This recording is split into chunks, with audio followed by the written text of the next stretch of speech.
अर्जुन के 3 पहिए थे, एक हेडलाइट थी और एक हरे पीले रंग का कोट भी था।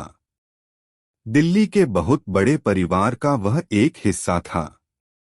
जहां जहां अर्जुन जाता, उसको हर जगह मिलते उसके रिश्तेदार, भाई बहन, चाचा चाची, मौसा मौसी। वे सभी हॉर्न बजा बजा कर कहते, आराम से जाना।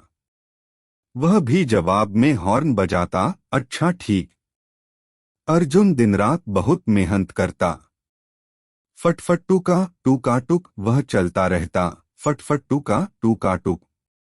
वह कभी शिकायत नहीं करता, क्योंकि ऑटो वाले शिरीष जी भी बहुत मेहनत करते थे। शिरीष जी की बूढ़ी हड्डियों में बहुत दर्द रहता था, फिर भी वह अर्जुन के डैशबोर्ड को प्लास्टिक के फूलों और हीरो हीरोइन की तस्वीरों से सजाए रखते। कतार चाहे कितनी ही लंबी क्यों न हो, वह अर्जुन में हमेशा साफ गैस ही भरवाते। और जैसे ही अर्जुन की कैनोपी फट जाती, वह बिना समय गवाए उसे झटपट ही ठीक कर लेते। अलग अलग परिवारों को लाजपत नगर के बाजार ले जाना अर्जुन को बहुत पसंद था। सैलानी जब 4 पहियों की जगह 3 पहियों की सवारी चुनते तो उसका मन खुशी से झूम उठता। शिरीष जी के साथ कुतुब मीनार के पास पेड़ की छांव में आराम करना उसे बहुत अच्छा लगता। रात में कनॉट प्लेस की खूबसूरती देखने से उसका मन कभी नहीं भरता। रेलवे स्टेशन की चहल पहल और क्रिकेट मैच के बाद फिरोज शाह कोटला मैदान से उमड़ती भीड़ उसे रोमांचित कर देती। जीवन में सब कुछ ठीक ठाक था, अर्जुन को इससे ज्यादा कुछ नहीं चाहिए था। लेकिन कहीं न कहीं अर्जुन के मन में एक इच्छा दबी हुई थी। वह उड़ना चाहता था। वह सोचता था कि कितना अच्छा होता अगर उसके भी हेलीकॉप्टर जैसे पंख होते, वह उसकी कैनोपी के ऊपर की हवा को काट देते। शिरीष जी अपने सिर को एक अंगोछे से लपेट लेते जो हवा में लहर जाता, और फटफट्टुका टूकाटुक आसमान में वे उड़ने निकल पड़ते। लेकिन अर्जुन जानता था कि यह तो बस एक सपना है। ऑटो में हेलीकॉप्टर के पंख होना तो ठीक ऐसा था जैसे हाथी के पंख निकल आना, या फिर रॉकेट की तरह अंतरिक्ष में ढेर सारे डिब्बों वाली ट्रेन का होना। गर्मी के दिन थे। भीड़भाड़ वाले एक चौराहे पर अर्जुन खड़ा इंतजार कर रहा था। शिरीष जी के पीछे अधेड़ उम्र की सुरमई बालों वाली पुरानी सी साड़ी पहने एक औरत बैठी थी। फटफट्टू का टूकाटुक। एक बच्चा कार और ऑटो के बीच से बचबचा कर आया। वह पानी बेच रहा था। ठंडे पानी की एक बोतल निकालते समय उसकी आंखें चमकीले पत्थरों जैसी जगमगा रही थीं। मैडम, बहुत ठंडा, बहुत बढ़िया, एकदम जादू। हंसते हुए वह औरत बोली, जादू? उस लड़के ने हामी भरते हुए उत्साह से सिर हिलाया। अर्जुन को लगा मानो उसका सिर बस अभी गिरा।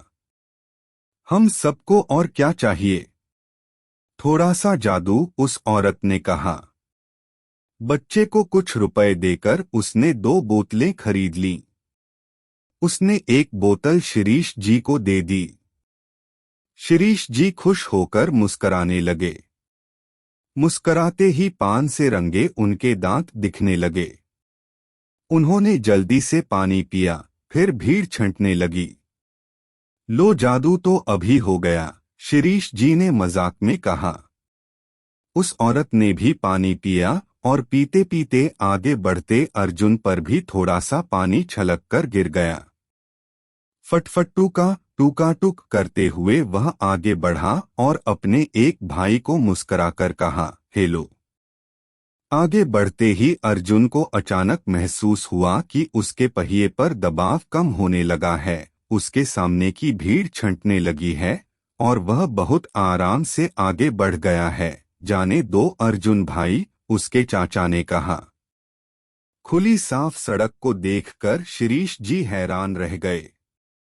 शीशे में देखते हुए पीछे बैठी औरत से उन्होंने कहा, हाँ बहन जी, बिल्कुल जादू। अब उस औरत की साड़ी चमक रही थी, जिस पर सोने के धागों से कढ़ाई की गई थी। उसने हंसकर कहा, जादू। अर्जुन के पहिए सड़क से ऊपर थे, ऊपर और ऊपर वह उड़ता जा रहा था। फटफट टूका टूका टुक, ऊपर ऊपर और ऊपर। उसकी मदद के लिए हेलीकॉप्टर के पंखे भी नहीं थे। अर्जुन ने सोचा, जरूर यह जादू है। ऑटो का जादू। चिड़ियों का झुंड उसे देख तितर बितर हो गया।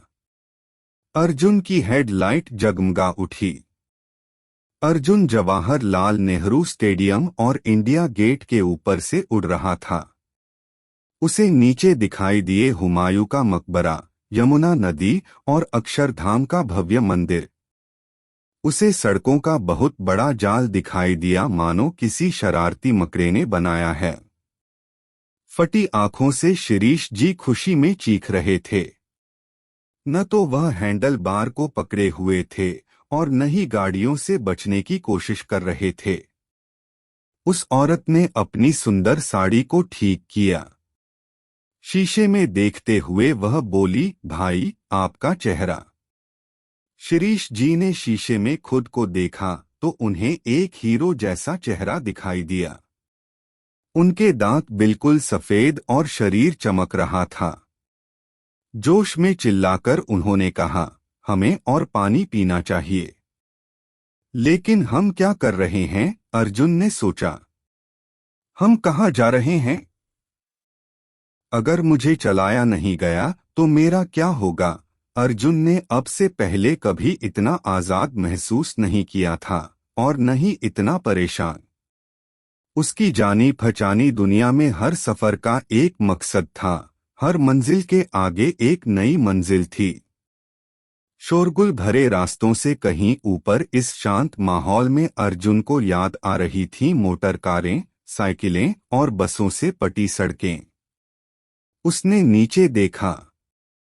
काम में जुटे उसके परिवार के सदस्यों की छोटी छोटी कैनोपी पीले बिंदुओं की तरह चमक रही थीं। अर्जुन को उन लोगों की भी याद आई जो हमेशा कहीं न कहीं जाने के लिए तैयार रहते थे। एक नई मंजिल, एक नई जगह। फटफट टूका टूका टुक। एक नई मंजिल, एक नई जगह। फटफट टूका टूका टुक। उस औरत ने नीचे देखते हुए वहां की ढेर सारी खुशियों के बारे में सोचा।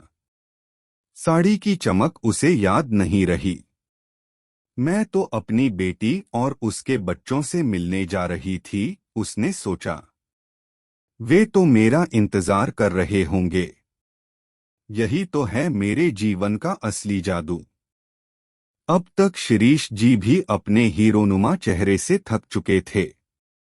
क्या फायदा इसका, वह सोचने लगे।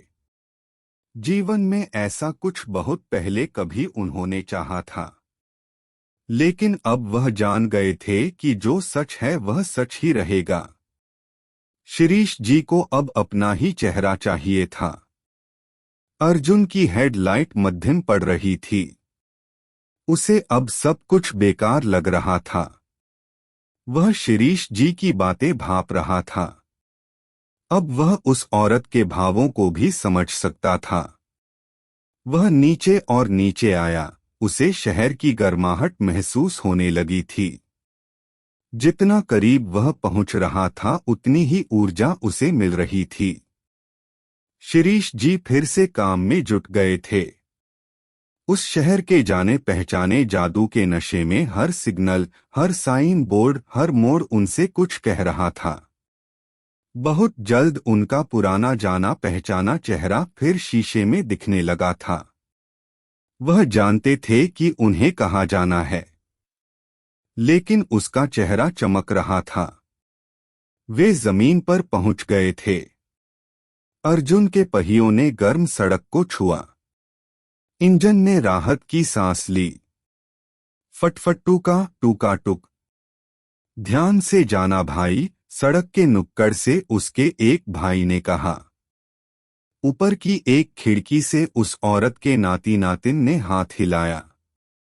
ऑटो से नीचे उतरकर उसने शिरीष जी को किराया दिया। ऑटो ऑटो ऑटो, ये आवाजें अर्जुन को बहुत अच्छी लगीं। हर सफर एक नया सफर, कभी न खत्म होने वाले एक लंबे सफर का अनोखा हिस्सा।